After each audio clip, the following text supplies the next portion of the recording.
ಈ ಕಾರ್ಯಕ್ರಮದ ಪ್ರಾಯೋಜಕರು ಜೈನ್ ಇರಿಗೇಷನ್ ಸಿಸ್ಟಮ್ಸ್ ಲಿಮಿಟೆಡ್, ಜಾಗತಿಕ ತುಂತುರು ಮತ್ತು ಹನಿ ನೀರಾವರಿ ಉಪಕರಣಗಳ ಉತ್ಪಾದಕರು, ಬೇಸಾಯ ತಂತ್ರಜ್ಞಾನ ನಿರೂಪಕರು ಹಾಗೂ ರೋಗರಹಿತ ಟಿಶ್ಯೂ ಕಲ್ಚರ್ ಗಿಡಗಳು. ಕ್ಯಾಡ್ಬರೀಸ್, ಕೋಕೋ ಬೆಳೆಸಿ ಅಧಿಕ ಆದಾಯ ಗಳಿಸಿ. ವೀಕ್ಷಕರೇ ನಮಸ್ಕಾರ. ಇವತ್ತಿನ ಜಾನಿ ವಿಜ್ಞಾನಿ ಕಾರ್ಯಕ್ರಮಕ್ಕೆ ತಮಗೆ ಸ್ವಾಗತ. ಹಿಂದಿನ ಕಂತಲ್ಲಿ ನಾವು ಸೋಲಾರ್ ವಿಷಯದಲ್ಲಿ ಕದಂಬ ಎಗ್ರಿಟೆಕ್ ಪ್ರೈವೇಟ್ ಲಿಮಿಟೆಡ್ ಏನು ಕೆಲಸ ಮಾಡ್ತಾ ಇದೆ, ಅವ್ರದ್ದು ಶಕ್ತಿ ಸೋಲಾರ್ ಪಂಪು, ಶಕ್ತಿ ಪಂಪು ಬಗ್ಗೆ ಸಾಕಷ್ಟು ಚರ್ಚೆ ಮಾಡಿದ್ವಿ. ಅವ್ರು ಹೇಗೆ ಇದು ಅನಿವಾರ್ಯವಾಗಿ ಅಥವಾ ಸಾಂದರ್ಭಿಕವಾಗಿ ಅವರು ಆ ಕ್ಷೇತ್ರಕ್ಕೆ ಬಂದರು ಅಂತೇಳಿ ಇವತ್ತು ನಾವು ಶ್ರೀ ಪ್ರದೀಪ್ ಕುಮಾರ್ ಅವ್ರನ್ನ ಮತ್ತೆ ಮಾತಾಡಿಸಿ ಈ ಸಬ್ಸಿಡಿ ಸ್ಕೀಮ್ಗಳು, ಅದೇನೋ ಕುಸುಂಬಿ ಏನೇನೋ ಹೇಳ್ತಾರೆ. ಭಾಳ ಜನ ಅದನ್ನು ಕುಸುಮ ಯಾವುದೋ ಹುಡುಗಿ ಹೆಸರು ಇಟ್ಕೊಂಡಿದ್ದಾರೆ ಅಂತ ಅಂದ್ಕೊಂಡಿದ್ದು ನನ್ನನ್ನು ಸೇರಿಸಿ. ಬಟ್ ಅದು ಏನದು, ಈಗ ಸಬ್ಸಿಡಿ ಸ್ಕೀಮ್ಗಳು ಯಾರಿಗೆ ಸಿಗುತ್ತೆ, ಯಾರಿಗೆ ಸಿಗೋದಿಲ್ಲ, ಹೋಗಬೇಕಾ ಸಬ್ಸಿಡಿಗೆ, ಬೇಡವಾ, ಅದು ಬಿಟ್ಟು ಬೇರೆ ದಾರಿ ಇದೆ? ಯಾಕೆ ಸಬ್ಸಿಡಿ ಅಂದ್ಕೊಳ್ಳಿ ಎಲ್ಲರಿಗೂ ಸಿಗೋದಿಲ್ಲ, ನಿಮಗೂ ಗೊತ್ತು ನಮಗೂ ಗೊತ್ತು. ಇದೆಲ್ಲ ವಿಷಯವನ್ನು ಬರೀ ಸೋಲಾರಿಗೆ ಸಂಬಂಧಪಟ್ಟಂಥ ಸಬ್ಸಿಡಿ ಏನೆಲ್ಲ ವಿಚಾರ ಇದೆ ಅದನ್ನು ಇವತ್ತು ಚರ್ಚೆ ಮಾಡುವ ಎಕ್ಸ್ಕ್ಲೂಸಿವ್ ಆಗಿ ಈ ಕಂತಲ್ಲಿ. ಬನ್ನಿ ಶ್ರೀ ಪ್ರದೀಪ್ ಕುಮಾರ್ ಅವ್ರನ್ನ ಭೇಟಿಯಾಗೋಣ. ಸರ್ ನಮಸ್ಕಾರ, ಇವತ್ತಿನ ಕಾರ್ಯಕ್ರಮಕ್ಕೆ ತಮಗೆ ಸ್ವಾಗತ. ಸರ್, ಈಗ ಹಿಂದಿನ ಕಂತಲ್ಲಿ ನಾವು ಈಗಾಗಲೇ ನೀವು ಹೆಂಗೆ ಈ ಕ್ಷೇತ್ರಕ್ಕೆ ಬಂದ್ರಿ, ಏನಕ್ಕೆ ಬಂದ್ರಿ ಹೇಳೋದನ್ನು ಮಾತಾಡಿದ್ವಿ. ಇವತ್ತಿನ ವಿಶೇಷವಾಗಿ ನಾವು ಸಬ್ಸಿಡಿ, ಯಾಕೆಂದರೆ ಸಬ್ಸಿಡಿ ಅದೇನು ಜನರಿಗೆ ಕಿವಿ ನೆಟ್ಟಗಾಗ್ತದೆ, ಹಾಗಾಗಿ ಅಥವಾ ಇದು ಸ್ವಲ್ಪ ದುಬಾರಿ ಇರೋದಕ್ಕೆ ಸರ್ಕಾರ ಕೊಡುವ, ನಮ್ಮದೇ ದುಡ್ಡನ್ನು ಸರ್ಕಾರ ಕೊಡುವಾಗ ಅದನ್ನು ಯಾರ್ಯಾರಿಗೆ ಸಾಧ್ಯ ಇದೆ ಅದು ತಗೊಂಡ್ರೆ ತಪ್ಪೇನಿಲ್ಲ. ಸೊ ಈಗ ನಾವು ಈ ಸೋಲಾರು ಸಬ್ಸಿಡಿ ವಿಷಯ ಬಂದಾಗ ನಾವು ಅಲ್ಲಲ್ಲಿ ಈ Kusum component A, Kusum component B, C ಅಂತ ಬರುತ್ತೆ. ಏನದ ಕುಸುಮ್, ಏನದು? ಸರ್, ಇದು ಕೇಂದ್ರ ಸರ್ಕಾರದವರು ಸೋಲಾರ್ ಪಂಪ್ ಸೆಟ್ಗಳಿಗೆ ಈ ಸೋಲಾರ್ಗೆ ಸಂಬಂಧಪಟ್ಟಾಗೆ, ರೈತರ ಸೋಲಾರ್ ಸಂಬಂಧಪಟ್ಟಾಗೆ ಕೊಡ್ತಿರೋಂಥ ಸಬ್ಸಿಡಿ ಸ್ಕೀಮ್ಗೆ ಕುಸುಮ್ ಅಂತ ಹೇಳಿದ್ದಾರೆ. ಅದರಲ್ಲಿ ಕುಸುಮ್ನಲ್ಲಿ component A, component B, component C ಅಂತ ಮೂರು ಪಾರ್ಟ್ಗಳಿದೆ. ಇದಕ್ಕೆ ಈಗ ಹೇಳ್ಬಿಡಿ, ವೆಬ್ಸೈಟ್ ಯಾವುದು ಕೇಂದ್ರ ಸರ್ಕಾರದ್ದು? MNRE, ministry of new and renewable energy department. Okay, ಹೌದು. ಸೊ ಇದರಲ್ಲಿ ಕುಸುಮು ಪ್ರಧಾನ ಮಂತ್ರಿ PM ಕುಸುಮ್, ಪ್ರಧಾನ ಮಂತ್ರಿ ಕಿಸಾನ್ ಊರ್ಜಾ ಸುರಕ್ಷಾ ಏವಂ ಉತ್ಥಾನ್ ಮಹಾಭಿಯಾನ್. ಇದೆಲ್ಲ ಹಿಂದಿ ಮತ್ತೆ ಸಂಸ್ಕೃತದ ಪದಗಳನ್ನು ತಗೊಂಡು ಮಿಕ್ಸ್ ಮಾಡಿದ್ದಾರೆ. ಸೊ ಅದಕ್ಕೆ PM KUSUM ಕುಸುಮ್. ಸೊ ಇದು ಹುಡುಗಿ ಹೆಸರಲ್ಲ, ಕುಸುಮ್ ಹೇಳೋದು ಇದರ ಬ್ರೀಫ್ ಇದೆ. ಸೊ ಈ ಇದರಲ್ಲಿ MNRE ವೆಬ್ಸೈಟಿಗೆ ಹೋದರೆ ಇದೆಲ್ಲ ನಮ್ಮ ಡೀಟೇಲ್ಸು ಸಿಗುತ್ತೆ. ಇದರಲ್ಲಿ ಸರ್, ಸೊ ಇದರಲ್ಲಿ ಕಾಂಪೋನೆಂಟ್ ಎ, ಕಾಂಪೋನೆಂಟ್ ಬಿ ಮತ್ತೆ ಕಾಂಪೋನೆಂಟ್ ಸಿ ಅಂತ ಮೂರಿದೆ. ಇದು ಮುಖ್ಯವಾಗಿ ಸರ್, ಇದು ಕೇಂದ್ರ ಸರ್ಕಾರದ ಒಂದಷ್ಟು ಸಬ್ಸಿಡಿ ಕೊಡ್ತಾರೆ, ರಾಜ್ಯ ಸರ್ಕಾರ ಒಂದಷ್ಟು ಕೊಡುತ್ತೆ, ಆಮೇಲೆ ಕೇಂದ್ರದ ಬಹುಶಃ MNRE ಥ್ರೂ ಕೊಡ್ತದೆ. ರಾಜ್ಯ ಸರ್ಕಾರ, ನಮ್ಮ ರಾಜ್ಯ ಸರ್ಕಾರ ಯಾರು ಕ್ರೆಡೆಲ್ಲ, ಹೌದು. ಏನು MNRE ಇದೆ, ಈ ಸೋಲಾರ್ದು ಹ್ಯಾಂಡಲ್ ಮಾಡ್ತಾ ಇರುವಂತದ್ದು ಕಂಪ್ಲೀಟ್ ಆಗಿ MNREನೇ, ministry of new and renewable energy ಅಂತ. ಇದರಲ್ಲಿ ಬೇರೆ ಬೇರೆ ಬರುತ್ತೆ, ನಮ್ಮ ವಿಂಡ್ ಮಿಲ್ ಇರ್ಬೋದು, ಸೋಲಾರ್, ಈ ತರದೆಲ್ಲ ರಿನ್ಯೂಬಲ್ ಎನರ್ಜಿ ಏನಿದೆ ಅದೆಲ್ಲದೂ ಬರುತ್ತೆ. ಅದರಲ್ಲಿ ಒಂದು ಪಾರ್ಟು ಸೋಲಾರು. ಆ ಸೋಲಾರ್ ಅಲ್ಲೂ ಕೂಡ ಬೇರೆ ಬೇರೆ ಕಾಂಪೋನೆಂಟ್ಸ್ ಇದೆ. ಈ ರೈತರಿಗೆ ಸಂಬಂಧಪಟ್ಟದಕ್ಕೆ ಮಾಡಿರುವಂತದ್ದು ಇದು PM ಕುಸುಮ್. ಆಮೇಲೆ ಬೇರೆ ಅಲ್ಲ, ಇದು ಬೇರೆ, ಅದು ಬೇಡ, ನಮ್ಮ ರೈತರದ್ದು. ಈಗ ರೈತರಿಗೆ ಸಂಬಂಧಪಟ್ಟಾಗ ಬಂದ್ರೆ PM ಕುಸುಮ್ MNREದವರು ಹ್ಯಾಂಡಲ್ ಮಾಡ್ತಾರೆ. ನಮ್ಮ ಸ್ಟೇಟ್ ಅಲ್ಲಿ ಹ್ಯಾಂಡಲ್ ಮಾಡೋರು ನಮ್ಮ ಸ್ಟೇಟ್ ಏಜೆನ್ಸಿ ಅದೇನಾಗುತ್ತೆ, ಇದು ಸೆಂಟ್ರಲೈಸ್ಡ್ ಆಗಿರುವಂತ ಡೆಲ್ಲಿಲಿ ಇರುವಂತ ಆಫೀಸು, ಸೆಂಟ್ರಲ್ ಆಫೀಸು, ಅವರು ನಮ್ಮ ಸ್ಟೇಟ್ ಏಜೆನ್ಸಿಗಳನ್ನ ಮಾಡಿದ್ದಾರೆ. ಕರ್ನಾಟಕ ರಿನ್ಯೂಬಲ್ ಎನರ್ಜಿ ಬೋರ್ಡ್ ಏನಿದೆ, ಇದು ನಮ್ಮ ಕರ್ನಾಟಕದ್ದು ಕ್ರೆಡಾಲ್ ಅಂತ ನಾವು ಇಲ್ಲಿ ಹೇಳ್ತಾ ಇದ್ದೀವಿ. ಇದು ಕರ್ನಾಟಕ, ಬ್ಯಾಂಗ್ಳೂರಲ್ಲಿ ಇದೆ, ನಮ್ಮ ಕರ್ನಾಟಕದೆಲ್ಲ ಆಪರೇಟ್ ಮಾಡ್ತಾರೆ ಈ ರಿಲೇಟೆಡ್ ಟು ರಿನ್ಯೂಬಲ್ ಎನರ್ಜಿ. ಅದು ನಮ್ಮ ಕರ್ನಾಟಕದ ಸ್ಟೇಟ್ ಏಜೆನ್ಸಿ. ಇಲ್ಲಿ ಸಬ್ಸಿಡಿ ಪ್ರಮಾಣ ಹೆಂಗಿದೆ? ಸಬ್ಸಿಡಿಯನ್ನ ಸೆಂಟ್ರಲ್ ಗೌರ್ಮೆಂಟ್ ಅವರು 30%, ನಾರ್ಮಲಿ ಸೋಲಾರ್ ಪಂಪ್ ಸೆಟ್ಗೆ ಅಂತ ಬಂದ್ರೆ 30% ಅವ್ರ ಸಬ್ಸಿಡಿಯನ್ನ ಒಟ್ಟಾರೆ ಕುಸುಮದಲ್ಲಿ, ಯಾಕೆ ನಾವು ಎಲ್ಲ ಕಂಪೋನೆಂಟ್ ಅನ್ನು ನಾವು ನೋಡೋಣ. ಸೊ 30% ಕೆಲವೊಂದು ಸ್ಟೇಟ್ಗಳಿಗೆ, ಸ್ಪೆಷಲಿ ನಮ್ಮ ಕರ್ನಾಟಕಕ್ಕೆ 30% ಸೆಂಟ್ರಲ್ ಗೌರ್ಮೆಂಟ್ ನೇರವಾಗಿ ಸ್ಪೆಷಲ್ ಅವರಿಗೆ ಹೆಚ್ಚಿಗೆ 50% ಕೊಡ್ತಾರೆ. ನಮಗೆ ಕೊಡೋದು 30%. ಸ್ಟೇಟ್ ಗೌರ್ಮೆಂಟ್ ಎಷ್ಟು ಮಿನಿಮಮ್ 30% ಕೊಡಬೇಕು. ಹೌದು. ಕರ್ನಾಟಕ 50 ಕೊಡ್ತಾರೆ. ಈಗ ಅನೌನ್ಸ್ ಮಾಡಿರೋದ್ರಲ್ಲಿ 50% ಕೊಡ್ತಾ ಇದೆ. 30%, 80% ರೈತರಿಗೆ ಸಬ್ಸಿಡಿ ಸಿಗ್ತಾ ಇದೆ. 20% ರೈತರ ಶೇರ್, ಫಾರ್ಮರ್ ಶೇರ್. ಅಂದ್ರೆ ಇದರಲ್ಲೆಲ್ಲ ನಾವು ಅವ್ರು ಮೆನ್ಷನ್ ಮಾಡ್ತಾರೆ ಇದು ಏನು ಕೇಳಿದರೆ ಅದೊಂದು ಅವ್ರು ಫಿಕ್ಸ್ ಮಾಡಿದ ರೇಟಿನ ಮೇಲೆ ಇಷ್ಟು ಪರ್ಸೆಂಟು. ಏನಾಗುತ್ತೆ ಸರ್ ಅಂದ್ರೆ ಮುಂಚೆ ಸೆಂಟ್ರಲ್ ಗೌರ್ಮೆಂಟ್ ಅವರು ಬೆಂಚ್ ಮಾರ್ಕ್ ಪ್ರೈಸ್ ಅನ್ನ ಫಿಕ್ಸ್ ಮಾಡ್ತಾ ಇದ್ರು. ಅಲ್ಲಿ ಸೆಂಟ್ರಲೈಸ್ಡ್ ಆಗಿ ಏನಾಗ್ತಾ ಇದೆ, ಎಲ್ಲ ಕಂಪನಿಗಳದ್ದು ಪ್ರೈಸ್ ತಗೊಂಡು ಈ ರೇಟ್ ಫಿಕ್ಸ್ ಮಾಡಿದ್ವಿ, ನಾವು ಇದಕ್ಕೆ ಸಬ್ಸಿಡಿ ಕೊಡ್ತೀವಿ ಅಂತ ಹೇಳ್ತಾ ಇದ್ರು. ಈಗ ಏನಾಗಿದೆ, ಕೆಲವೊಂದು ಸ್ಟೇಟ್ ಅಲ್ಲಿ ಕಂಡೀಷನ್ಸ್ ಬೇರೆ ಬೇರೆ ಇರುತ್ತೆ. ಸೊ ಆ ಸೆಂಟ್ರಲ್ ಅಲ್ಲಿ ಕಂಪನಿಗಳನ್ನ ಕರೆದು ಟೆಂಡರ್ ಪಾರ್ಟಿಸಿಪೇಟ್ ಮಾಡಿ ಎಂಪೆನಲ್ಮೆಂಟ್ ಮಾಡ್ತಾರೆ. ಯಾರು ಕಡಿಮೆ ರೇಟಿಗೆ ಕೋಟ್ ಮಾಡಿದ್ದಾರೆ ಆ ಪ್ರೈಸ್ಗೆ ಸಬ್ಸಿಡಿ ಕೊಡ್ತಾ ಇದ್ದಾರೆ. ಮತ್ತೆ ಎಲ್ಲ ಕಂಪನಿಯವರು ಕೂಡ L1 ರೇಟ್ ಏನಿದೆ ಆ ಪ್ರೈಸ್ಗೆ ರೈತರಿಗೆ ಸಾಮಾನು ಕೊಡಬೇಕು. ಅದಕ್ಕೆ ಆಗದೋದವ್ರು ಆಪ್ಟ್ ಔಟ್ ಆಗಬೇಕು. ಹೌದು ಹೌದು, ನನಗೆ ಆಗೋದಿಲ್ಲಪ್ಪ ಈ ರೇಟ್ ಅಂದ್ರೆ ಬಿಟ್ಟೋಗಿ. ಹೌದು. ಇದು ಬಹುತೇಕ ಬೇರೆ ಹ್ಯಾಂಡ್ ಪವರ್ ಟೂಲ್ಸ್ ಅಲ್ಲೆಲ್ಲ ಇದೆ, ಕೆಲಸ ಅದು ಪ್ರಾಬ್ಲಮ್ ಆಗುತ್ತೆ. ಸ್ಟ್ಯಾಂಡರ್ಡ್ ಕಂಪನಿ ಇದು ಕುಸುಮಲ್ಲಿ ಇರುವಂತದ್ದು ನಾನು ಹೇಳ್ತಾ ಇದ್ದೀನಿ. ಸೊ ಏನು ಕೇಳಿದ್ರೆ ಒಟ್ಟಲ್ಲಿ ಇದರಲ್ಲಿ MNRE ಕೇಂದ್ರ ಸರ್ಕಾರದ ಮೋದಿಯವರ ಕಡೆಯಿಂದ, ಕ್ರೆಡೆಲ್ಲು ಸಿದ್ದರಾಮಯ್ಯ ಅವರ ಕಡೆಯಿಂದ ನಮಗೆ ಕನೆಕ್ಟ್ ಆಗುತ್ತೆ ಇದಕ್ಕೆ ಸಂಬಂಧಪಟ್ಟಂತೆ. ಈಗ ಆಯ್ತು, ಕಾಂಪೋನೆಂಟ್ ಎ ಅಂದ್ರೆ ಏನು? ಕಾಂಪೋನೆಂಟ್ ಎ ಅಂದ್ರೆ ಯಾರ ರೈತರ ಜಮೀನುಗಳು ಬಳಕೆಗೆ ಉಪಯೋಗ ಇಲ್ಲ ಅಥವಾ ಅವ್ರ ಜಮೀನಲ್ಲಿ ನಾನು ಸೋಲಾರ್ ಪ್ಯಾನಲ್ಗಳನ್ನ ಹಾಕಿ ಪವರ್ ಜನರೇಟ್ ಮಾಡಿ ಅದನ್ನು ನಾನು ಸರ್ಕಾರಕ್ಕೆ ಮಾರ್ತೀನಿ ಅಂತ ಇದ್ರೆ, ಅವರ ಹತ್ತಿರದಲ್ಲಿ ಸಬ್ಸ್ಟೇಷನ್ಗಳು ಇದ್ರೆ, ಸುಮಾರು ಒಂದು 4-5 ಕಿಲೋಮೀಟರ್ ರೇಡಿಯಸ್ ಅಲ್ಲಿ ಏನಾದರೂ ಖಾಲಿ ಜಾಗ ಇದ್ದು ಅಲ್ಲಿ ಒಂದಷ್ಟು ಜಮೀನು ಇದ್ದು ಅವ್ರಿಗೆ ಹತ್ತಿರದಲ್ಲಿ ಲೈನು ಇದ್ರೆ, ಅಂಥವ್ರು ನಾನು ನನ್ನ ಜಮೀನಲ್ಲಿ ಸೋಲಾರ್ ಪ್ಯಾನಲ್ ಹಾಕಿ ನಿಮಗೆ ಮಾರೋದಕ್ಕೆ ರೆಡಿ ಇದ್ದೀನಿ ಅಂತ ಅಪ್ಲೈ ಮಾಡ್ಬೋದು. ಅಪ್ಲೈ ಮಾಡಿದ್ರೆ ಅಪ್ ಟು 2 ಮೆಗಾವ್ಯಾಟ್ ವರ್ಗು ಮಾಡ್ಬೋದು. ಸುಮಾರು ಅಂದ್ರೆ ಒಂದು 7-8 ಎಕರೆ ಅಷ್ಟು ಜಾಗ ಬೇಕಾಗತ್ತೆ 2 ಮೆಗಾವ್ಯಾಟ್ಗೆ. 2 ಮೆಗಾವ್ಯಾಟ್ ಹೌದು, 1 ಮೆಗಾವ್ಯಾಟ್ಗೆ ಆಲ್ಮೋಸ್ಟ್ ಇವಾಗ ಇರುವಂಥ ಅಡ್ವಾನ್ಸ್ಡ್ ಪ್ಯಾನಲ್ನಲ್ಲೇ 4 ಎಕರೆ ಅಷ್ಟು ಜಾಗ ಬೇಕಾಗತ್ತೆ. ಅವರು ಸರ್ಕಾರಕ್ಕೆ ಅಪ್ಲೈ ಮಾಡಬೇಕು. ಸರ್ಕಾರದ ಡಿಮ್ಯಾಂಡ್ ನೋಡಿಕೊಂಡು, ಎಸ್ ನನಗೆ ಆ ಭಾಗದಲ್ಲಿ ಡಿಮ್ಯಾಂಡ್ ಇದೆ, ಎಲೆಕ್ಟ್ರಿಸಿಟಿನಲ್ಲಿ ನಮಗೆ ಈ ಟ್ರಾನ್ಸ್ಮಿಷನ್ ಅಲ್ಲೇ ತುಂಬಾ ಲಾಸಸ್ ಬರ್ತಾ ಇದೆ, ಆ ಭಾಗದ ಪವರ್ ಅನ್ನ ಅಲ್ಲೇ ಬಳಸಿದ್ರೆ ತುಂಬಾ ಅನುಕೂಲ ಆಗುತ್ತೆ ಅನ್ನೋದು. ಅಲ್ಲಿ ಆ ಏರಿಯಾದಲ್ಲಿ ನಾನು ರಿಕ್ವೈರ್ಡ್ ಇದೆಯಾ ಅದನ್ನ ನೋಡ್ಕೊಂಡು, ಮತ್ತೆ ಫಿಸಿಬಿಲಿಟಿ, ಎಸ್ ಅವರ ನಮ್ಮ ಸಬ್ಸ್ಟೇಷನ್ ನಲ್ಲಿ ಆ ಕೆಪಾಸಿಟಿ ಇದೆಯಾ, ಅಲ್ಲಿಂದ ಬರುವಂತ ಜನರೇಟ್ ಆಗುವಂತ ಪವರ್ ನ ಯುಟಿಲೈಸ್ ಮಾಡ್ಕೊಳ್ಳೋದಕ್ಕೆ, ಅದೆಲ್ಲ ಫಿಸಿಬಿಲಿಟಿ ನೋಡ್ಕೊಂಡು ಅವ್ರಿಗೆ ಅಪ್ರೂವ್ ಮಾಡ್ತಾರೆ. ಈ ಕಂಪೋನೆಂಟ್ ಎ ಹೇಳೋದೇನಿದ್ರು ರೈತರು ಅವ್ರ ಸ್ವಂತ ಜಮೀನಲ್ಲಿ ತಯಾರು ಮಾಡಿ ಕೆವಿಗೆ ಮಾರಬಹುದು, ಗವರ್ಮೆಂಟ್ಗೆ ಮಾರಬಹುದು. ಅದನ್ನ ಕೂಡ ರೈತರು ನೋಡ್ಬೇಕು, ನನ್ನ ಇನ್ವೆಸ್ಟ್ಮೆಂಟ್ ಎಷ್ಟು ಬರುತ್ತೆ, ವರ್ಕೌಟ್ ಆಗುತ್ತಾ, ನನಗೆ ಹಾಕಿದ ಬಂಡವಾಳ ಬರೋದಕ್ಕೆ ಎಷ್ಟು ವರ್ಷ ಆಗ್ಬೋದು, ಅದನ್ನೆಲ್ಲ ನೋಡ್ಕೊಂಡು ಆ ಭಾಗದಲ್ಲಿ ಜಮೀನುಗಳ ಬೆಲೆ ಕೂಡ ಕೌಂಟಿಗೆ ಬರುತ್ತೆ. ಕೆಲವೊಂದ್ ಕಡೆ 2-3 ಲಕ್ಷಕ್ಕೆ ಸಿಕ್ಕರೆ, ಕೆಲವೊಂದ್ ಕಡೆ 30 ಲಕ್ಷ 50 ಲಕ್ಷ ಹೋಗ್ಬಿಟ್ಟಿದೆ. ಆವಾಗ ವರ್ಕೌಟ್ ಹೆಂಗೂ ಆಗೋದಿಲ್ಲ. ಬಟ್ ಎನಿವೆ ಇದೇನ್ ಮತ್ತೆ ಬಿಸಿಲು ಇರಬೇಕು, ಬಿಸಿಲು ಮಲೆನಾಡು ಗುಡ್ಡದ ಮೇಲೆ ಹಾಕೊಂಡ್ರೆ ಪ್ರಯೋಜನ ಇಲ್ಲ. ಹೌದು. ಸೊ ಬಿಸಿಲು, ಉರಿ ಬಿಸಿಲು ನಮ್ಮ ತುಮಕೂರು ಜಿಲ್ಲೆನೋ ಬಳ್ಳಾರಿ ಜಿಲ್ಲೆ ಇದ್ದಂಗೆ ಇದ್ರೆ, ಬಿಸಿಲು ಪ್ರಮಾಣ ಹೆಚ್ಚಿದ್ರೆ ಆಗ್ತದೆ. ಸೊ ಅಲ್ಲಿಗೆ ಇದು ಕಂಪೋನೆಂಟ್ ಎ. ಇದು ಕರೆಂಟ್ ಉತ್ಪಾದನೆ ಮಾಡೋದಕ್ಕೆ, ಇದು ನೇರವಾಗಿ ನಮ್ಮ ಬಳಕೆಗೆ ಅಲ್ಲ.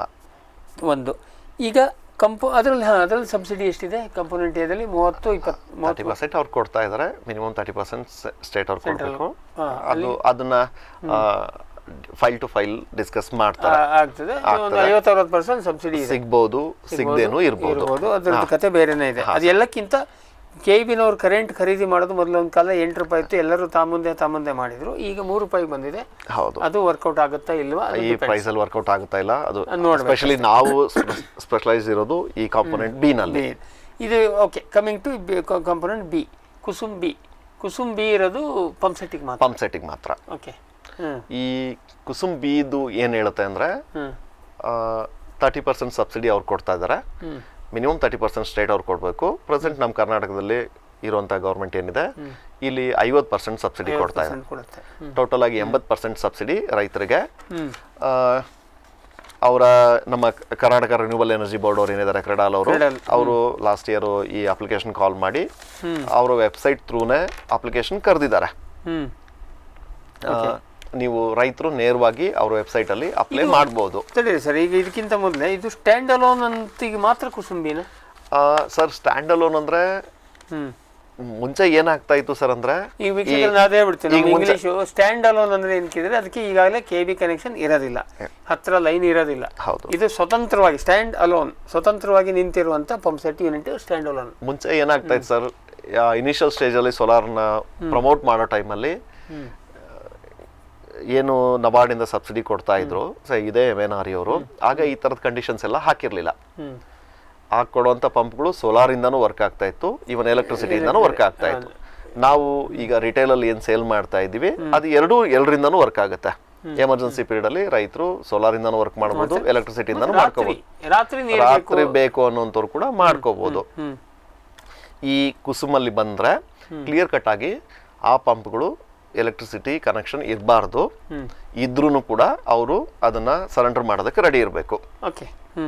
ಕುಸುಮ್ ಸ್ಕೀಮಲ್ಲಿ ಇವಾಗ ಪ್ರೆಸೆಂಟ್ ಏನ್ ನಮ್ಗೆ 80% ಸಬ್ಸಿಡಿ ಇದೆ, ಅಥವಾ ಕುಸುಮ್ ಸ್ಕೀಮಲ್ಲಿ ಇನ್ ಮುಂದೆ ಯಾವಾಗ ತಗೊಂಡ್ರು ಕೂಡ ಕುಸುಮ್ ಬಿ ನಲ್ಲಿ ತಗೋಬೇಕು ಅಂತ ಇದ್ರೆ ಅದು 1 KB ಕನೆಕ್ಷನ್ ಇರಬಾರ್ದು. ಇಲ್ಲದೆ ಹೋದ್ರೆ ಇದೂನು ನಿಮಗೆ ನಾವು ಸೆಲೆಕ್ಟ್ ಆಗಿದ್ದೀವಿ, ನಾವು ಕೊಡ್ತಾ ಇದೀವಿ ಅಂದ್ರೆ ಇರೋ ಕನೆಕ್ಷನ್ ಸರೆಂಡರ್ ಮಾಡಬೇಕು. ಆಮೇಲೆ ಅದೇನು ಡಿಸ್ಟೆನ್ಸ್ ಅಥವಾ ಅದು ಮಾಡಿರೋದಕ್ಕೆ ಕಾರಣ ಬೇರೆ ಇದೆ. ಇಲ್ಲಿ ಏನಾಗಿದೆ, ನಮ್ಮ ಕರ್ನಾಟಕದಲ್ಲಿ 40,000 ಪಂಪ್ಸ್ಗೆ ಸೆಂಟ್ರಲ್ ಗೌರ್ಮೆಂಟ್ ಅವ್ರು ಕೊಟ್ಟಿದ್ದಾರೆ. ಕರ್ನಾಟಕದ ಡಿಮ್ಯಾಂಡ್ ಜಾಸ್ತಿನೇ ಇದೆ. ಇದಕ್ಕೆ ಮುಂಚೆ ರೈತರಿಗೆ ಏನು ಈ ವರ್ಷಕ್ಕೆ 40,000 ಪಂಪಿಗೆ ಅವಕಾಶ ಇದೆ. ಏನು ನಮ್ಮ ರೈತರು ಟ್ರಾನ್ಸ್ಫಾರ್ಮರ್ ಬೇಕು ಅಂತ ಅಪ್ಲೈ ಮಾಡಿದ್ರು, ಅದಕ್ಕೆ ಮುಂಚೆ ಟ್ರಾನ್ಸ್ಫಾರ್ಮರ್ ಇರಲಿಲ್ಲ, ನಮಗೆ ಕೌಂಟೇ ಸಿಕ್ಕಿದ್ದಿಲ್ಲ ಸರ್ಕಾರಕ್ಕೆ ಎಷ್ಟಿದೆ ಪಂಪ್ಸು, ಎಲ್ಲಿ ಓಡಿಸ್ತಾ ಇದ್ದಾರೆ, ಎಷ್ಟು ಪವರ್ ಇದೆ. ಕನಿಷ್ಠ ಒಂದು ಅಪ್ಲಿಕೇಶನ್ ಹಾಕಿ ನೀವು ನಿಮ್ಗೊಂದು ಟ್ರಾನ್ಸ್ಫಾರ್ಮರ್ ಎಲ್ಲ ಕೊಡ್ತೀವಿ, ಇಷ್ಟು ಮಿನಿಮಮ್ ಫೀಸ್ ಕಟ್ಟಿ ಒಂದು 13,500 18,000 ಮಾಡಿದ್ರು.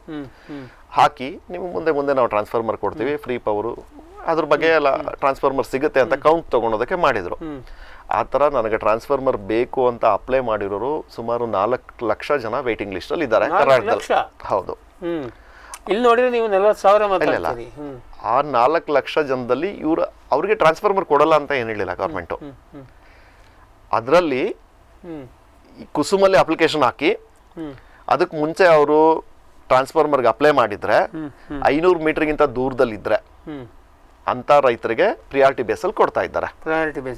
ಅಂದ್ರೆ ಅವಾಗ ಟ್ರಾನ್ಸ್ಫಾರ್ಮರ್ ಇನ್ನು ಕ್ಯೂದಲ್ಲಿ ಬಂದು ಎಷ್ಟೋ ಕಾಲ ಆಗುತ್ತೆ. ನೀವು ಟ್ರಾನ್ಸ್ಫಾರ್ಮರ್ ಬೇಡ, ನಾನು ಸೋಲಾರ್ ಹಾಕ್ಸ್ಕೊಂತೀನಿ ಅಂದ್ರೆ 500 ಮೀಟರ್ಗಿಂತ ದೂರದಲ್ಲಿ ಇದ್ರೆ ಅವ್ರಿಗೆ ಟ್ರಾನ್ಸ್ಫಾರ್ಮರ್ ಬದಲಾಗಿ ಇಮಿಡಿಯೇಟ್ ಆಗಿ ಸೋಲಾರ್ ಪಂಪ್ ಸೆಟ್ ಅನ್ನ ಕೊಡೋದಕ್ಕೆ ವ್ಯವಸ್ಥೆ ಮಾಡ್ತಾ ಇದ್ದಾರೆ ಈ 80% ಸಬ್ಸಿಡಿನಲ್ಲಿ.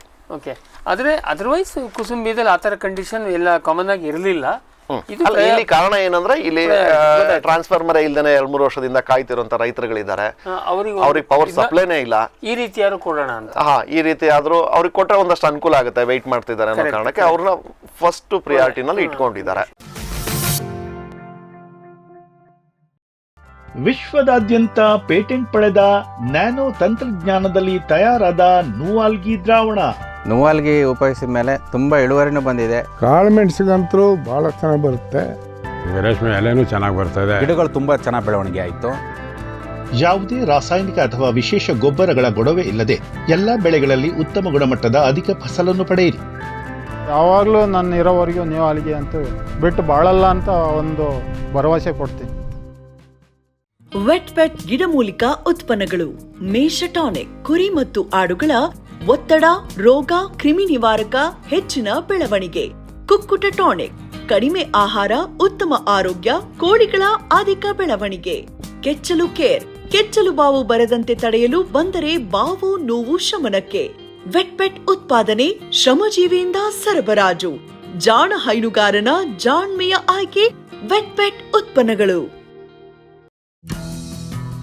ಜೈನ್ಸ್ ಜಗತ್ತಿನ ಅತಿದೊಡ್ಡ ಅಂಗಾಂಶ ಕೃಷಿ ಪ್ರಯೋಗಾಲಯ ಹಾಗೂ ಟಿಸಿ ಗಿಡಗಳ ಉತ್ಪಾದಕರು. ಸಮೃದ್ಧ ಇಳುವರಿಗೆ ಜೈನ್ ಜೀನೇನ್, ಯಾಲಕ್ಕಿ, ನೇಂದ್ರನ್ ಹಾಗೂ ಕೆಂಪು ಬಾಳೆ ಸಸಿಗಳು, ದಾಳಿಂಬೆ, ಭಗವತಳಿಯ ರೋಗಮುಕ್ತ ಸಸಿಗಳು, ಲಕ್ನೋ 49 ಪೇರಳೆ, ಸ್ಟ್ರಾಬೆರಿ ಇತ್ಯಾದಿ ಗಿಡಗಳು ಯೋಗ್ಯ ಬೆಲೆಯಲ್ಲಿ. ಅಂಗಾಂಶ ಕೃಷಿಯ ಜಾಗತಿಕ ಬ್ರ್ಯಾಂಡ್ ಜೈನ್. ಬ್ಯಾರಿಕ್ ಸೆಂಟರ್ ಫೆರ್ಮೋನ್ ಟ್ರಾಪ್ಸ್ನೊಂದಿಗೆ ರೇನೋಸಾರಸ್ ದುಂಬಿ ಮತ್ತು ಕೆಂಪು ಮೂತಿ ಹುಳುಗಳಿಂದ ತೆಂಗು, ತಾಳೆ, ಅಡಿಕೆ ಮರಗಳ ಸಂರಕ್ಷಣೆ. ತರಕಾರಿ ಮತ್ತು ಹಣ್ಣಿನ ಬೆಳೆಗಳಲ್ಲಿ ಹಣ್ಣಿನ ನೊಣಗಳ ನಿಯಂತ್ರಣಕ್ಕೆ ಬ್ಯಾರಿಕ್ ಸ್ಕ್ಯಾಚ್ ಫ್ರೂಟ್ ಫ್ಲೈ ಹಾಗೂ ವೆಜಿಟೇಬಲ್ ಫ್ಲೈ ಟ್ರ್ಯಾಪ್. ರಸ ಹೀರುವ ಕೀಟಗಳನ್ನು ಹಿಡಿಯಲು ಬಣ್ಣದ ಕ್ರೋಮ್ಯಾಟಿಕ್ ಸ್ಟಿಕ್ಕಿ ಟ್ರ್ಯಾಪ್ಸ್. ಪೇಟೆಂಟ್ ಹೊಂದಿದ ತಂತ್ರಜ್ಞಾನ, ದೀರ್ಘಕಾಲದವರೆಗೂ ಬಾಳಿಕೆ. ಕೀಟನಾಶಕಗಳಿಗೆ ಪರ್ಯಾಯ, ಪರಿಸರಕ್ಕೆ ಪೂರಕ. ಸುಸ್ಥಿರ ಸಾವಯವ ಕೃಷಿಗಾಗಿ ಬ್ಯಾರಿಕ್ಸ್. ಕೋಕೋ ಈಗ ಕರ್ನಾಟಕದ ವಾಣಿಜ್ಯ ತೋಟದ ಬೆಳೆಗಳಲ್ಲೊಂದು. ಅಧಿಕ ಇಳುವರಿಯ ಹೈಬ್ರಿಡ್ F1 ಗಿಡಗಳು ಕ್ಯಾಡ್ಬರಿ ನರ್ಸರಿಗಳಲ್ಲಿ ಮಾತ್ರ ಲಭ್ಯ. ಗಿಡ ಬೇಕಾದವರು ಕ್ಯಾಡ್ಬರಿ ಅಧಿಕಾರಿಗಳನ್ನು ಸಂಪರ್ಕಿಸಿ.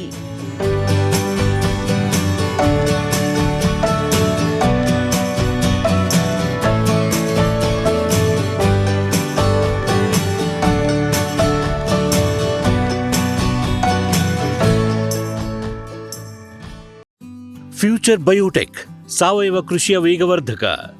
ಪೋಷಕಾಂಶ ಪೂರೈಕೆಗೆ NPK ಕಲ್ಚರ್, ವ್ಯಾಮ್, PSP ಮತ್ತು KMB. ಜೈವಿಕ ರೋಗ ಕೀಟ ನಿಯಂತ್ರಣಕ್ಕೆ ಟ್ರೈಕೋಡರ್ಮಾ, ಸೂಡೋಮೊನಾಸ್. ಸಾವಯವ ಗೊಬ್ಬರ ಉತ್ಪಾದನೆಗೆ ಕಾಂಪೋಸ್ಟ್ ಕಲ್ಚರ್. ಹೂವು ಕಾಯಿ ಉದುರುವ ಸಮಸ್ಯೆಗೆ ಕಾಮಧೇನು ಮತ್ತು ಸತ್ವ. ಮಣ್ಣಿನ ಆರೋಗ್ಯ ವೃದ್ಧಿಗೆ ಫ್ಯೂಚರ್ ಬಯೋಟೆಕ್, ಧಾರವಾಡ.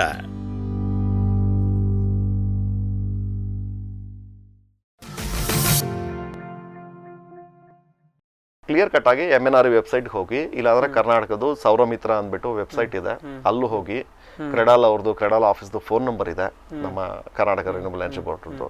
ಅವ್ರಿಗೆ ನೇರವಾಗಿ ಫೋನ್ ಮಾಡಿ, ಅಥವಾ ಅವರ ಕೆಳಗಡೆ ಬರುವಂಥದ್ದು KEB ಅವರೇ, KEB ಅವ್ರ ಜೊತೆಗೇನೆ ಅವ್ರಿಗೆ ವರ್ಕ್ ಮಾಡ್ತಾ ಇರೋದು. ನಮ್ಮ ಕರ್ನಾಟಕ ಎಲೆಕ್ಟ್ರಿಕಲ್ ಬೋರ್ಡ್ ಏನಿದೆ, ಕುಸುಂಬಿ ಎಲ್ಲ ಹ್ಯಾಂಡಲ್ ಮಾಡ್ತಾ ಇರೋದು ಒಂದು ಕ್ರೀಡಾಲ್ ಆದ್ರೂ ಥ್ರೂ KEB. ಹೌದಲ್ವಾ ಸರ್? ಅವ್ರಿಗೆ KEB ಕಲೆಕ್ಷನ್ ಇದೆಯಾ ಇಲ್ವಾ, ಫಿಸಿಬಿಲಿಟಿ, ಅವ್ರು ಎಲ್ಲದನ್ನು ನೋಡ್ಕೊಂಡು ಇಡೀ ತುಂಬಾ ಇದಿದೆ, ಮ್ಯಾನ್ ಪವರ್ ಇದೆ, ಕನೆಕ್ಟ್ ಇದೆ. ಹೌದು, ಅವ್ರ ಥ್ರೂನೇ ಮಾಡಿಸ್ತಾ ಇರೋದು. ಎಲ್ಲೂ ಇಲ್ಲ ಅಂದ್ರೆ ಹೋಗಿ KEB ಆಫೀಸ್ಗೆ ನೇರವಾಗಿ ಹೋಗಿ ಕೇಳಿ. ಇದು ಕೃಷಿ ತೋಟಗಾರಿಕೆ ಇಲಾಖೆಗಿಂತ KEBಗೆ ಹೆಚ್ಚು ಅಲ್ಲಲ್ಲ, ಆ ಇಲಾಖೆ ಕೊಡ್ತಾ ಇರೋದು ಈ ಸ್ಕೀಮಲ್ಲೇ ಅಲ್ಲ, ಅದು ಬೇರೆನೆ, ಅವ್ರು ಬೇರೆ ಸ್ಕೀಮಲ್ಲೇ ಕೊಡ್ತಾ ಇದ್ದಾರೆ. ಇವ್ರು ಕೊಡ್ತಾ ಇರೋದು, ಕುಸುಮಲ್ ಕೊಡ್ತಾ ಇರೋದು ಏನಿದೆ ಏನಿದ್ರು ಥ್ರೂ KEB ಮಾತ್ರನೇ. ಅವ್ರು KEB ಆಫೀಸ್ ಹೋಗಿ ನೇರವಾಗಿ ಅಲ್ಲಿ ವಿಚಾರಿಸಿ 80% ಮಾತ್ರ. ಹೌದು, ನೀವೆಲ್ಲ ಅಪ್ಲೈ ಮಾಡಿದ್ಮೇಲೂ ಕೂಡ ಕೇಳ್ತೀನಿ. ಈಗ ಸಾಮಾನ್ಯವಾಗಿ ಏನಾಗುತ್ತೆ, ಬೇರೆ ಈಗ ನಾವು ಡ್ರಿಪ್ ಗಿಪ್ನೆಲ್ಲ ಅಷ್ಟು ಪರ್ಸೆಂಟ್ ಹೇಳಿದ್ರು ಕೆಲವೊಂದಷ್ಟು ಅದರಲ್ಲಿ ಎಕ್ಸ್ಕ್ಲೂಡ್ ಆಗ್ತದೆ.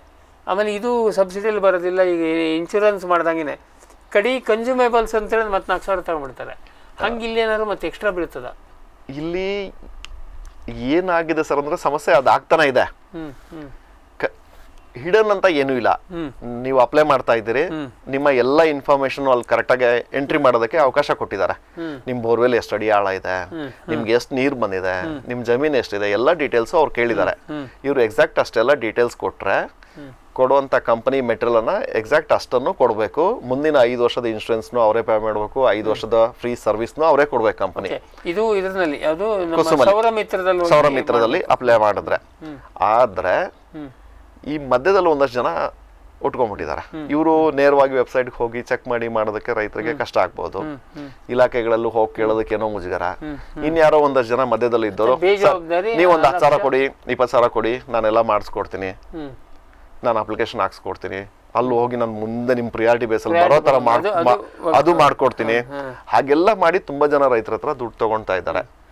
ಮತ್ತೆ ಆ ನಂತರದಲ್ಲಿ ಈ ಕಂಪನಿಗಳು ಏನಾಗಿದೆ ಅಂದ್ರೆ, ಅದು ಗೌರ್ಮೆಂಟ್ ಪಾಲಿಸಿ ಹಂಗಿದೆ. ಇಂಡಿಯಾದಲ್ಲಿ ಎಲ್ಲಿ ಮ್ಯಾನುಫ್ಯಾಕ್ಚರರ್ ಇದ್ರು ಕೂಡ ಎಲ್ಲಿ ಬೇಕಾದ್ರೂ ಬಂದು ಟೆಂಡರ್ ಅಲ್ಲಿ ಪಾರ್ಟಿಸಿಪೇಟ್ ಮಾಡ್ಬೋದು.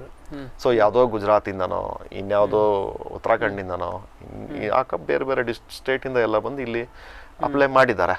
ಅಂತವ್ರು ಇಂಪ್ಲಿಮೆಂಟ್ ಮಾಡ್ಬೇಕಾದ್ರೆ ಈ ಟೀಮೇ ಬೇಕು ಇನ್ಸ್ಟಾಲ್ ಮಾಡೋದಕ್ಕೆ ಅಥವಾ ಲೋಕಲ್ ನೋಡೋದಕ್ಕೆ. ಅದಕ್ಕೆಲ್ಲ ಅವರು ಆ ಥರದ್ದು ಗೊತ್ತಿಲ್ಲದೇನೆ ಒಂದಷ್ಟು ದುಡ್ಡು ಖರ್ಚಾಗ್ತಿದೆ. ಬಿಟ್ರೆ ಕಂಪ್ನಿಯಿಂದ ಕ್ಲಿಯರ್ ಕಟ್ ಆಗಿ ಏನೆಲ್ಲ ಮೆಟಲ್ ಕೊಡಬೇಕು, ಲೀಸ್ಟ್ ಆಫ್ ಮೆಟಲ್ ಏನೆಲ್ಲ ಇರುತ್ತೆ, 80% ಕವರ್ ಆಗುತ್ತೆ. ಬೇರೆ ಬೇರೆ ಇದು ಮಾಡೋ ಅಗತ್ಯ ಬೀಳೋದಿಲ್ಲ. ಮತ್ತೆ ಇನ್ಸಿಡೆಂಟಲ್ ಏನೋ ಅಲ್ಲಿ ಗವರ್ಮೆಂಟ್ ಕೆಲವೊಂದು ಏನಾಗಿದೆ, ಇಷ್ಟು ಹೆಡ್ ಅಂತ ಫಿಕ್ಸ್ ಮಾಡಿದೆ. ಎಕ್ಸಾಕ್ಟ್ ಅದೇ ಸೈಜಲ್ಲೆಲ್ಲ ಇರೋ ಪಂಪ್ಗಳು ಇರೋದು ಕಷ್ಟ. ಕೆಲವ್ರಿಗೆ 100 ಅಡಿನಲ್ಲಿ ನೀರು ಇರ್ಬೋದು, ಕೆಲವರು 600 ಅಡಿಗೆ ಹೋಗ್ಬೋದು.